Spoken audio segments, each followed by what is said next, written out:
Sabay lang tayo na halal. Apo. Okay. Pagkaraan eh, ang laki ng inasenso mo na ngayon. Oo. Nagulat eh, nagulat. Nagulat.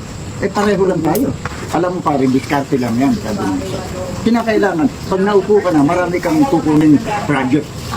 Proyekto. Mga proyekto. Oo, mga proyekto. Kagaya ka para nung mga eskwelahan na yan. Projectin pa rin yan. Mga eskwelahan yan na yan, project na yun. Yan ay dalawang palapag yan. Ilang room yan. Mahaba.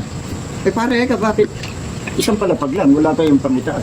Eh pare, 50% ako dyan. 50% siya. Kaya wala pa yung itaas. Ay, ganun ba pare? Gaya ka ng basketball court na yan. Full court dapat yan. Oo.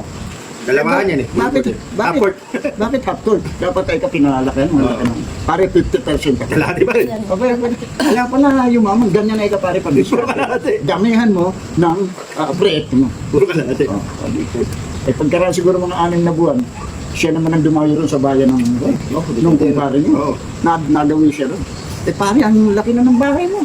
Biglang-bigla. Tapos mayroon kang bagong Sasakyan. May sasakyan. Yung Ferrari. Sports car yun. Oo. Eh, pare, ginaya ko diskarte mo. Puro kalahati pa rin. Oo. Tingnan mo eka dito, pinagawa ko. Yung overpass na yan. Wala rin sa ano. Mas mahaba kaysa sa overpass sa Malolo. Oo, eh, ganun Mas lang eh. mahaba kaysa rin sa overpass sa Bukawi. Sa may baliwag.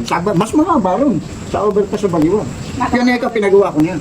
Alin ba dyan pare? Ayan na, hindi ko eka makita. Pare, 100% ako dyan. Kaya walang makita. 100% kaya pala wala nag- Ghost project.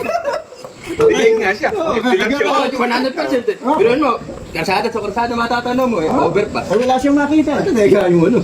Yung pala ghost project. 100% ako dyan. Kaya honorable ang Ferrari agad dun.